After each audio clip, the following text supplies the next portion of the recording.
Ừ. Lỡ đã yêu rồi thì làm sao thương nhớ từng đêm mình thương gọi tên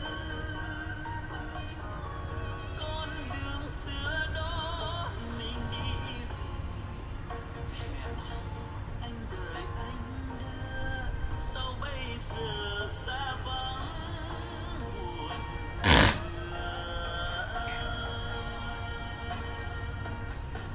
khi xưa anh thường nói với tình ta là màu xanh tựa như lá đẹp trên cành đường về hôm nay mình anh ôm kỷ niệm của thời sống bên nhau đêm từng đêm buồn còn lại gì đâu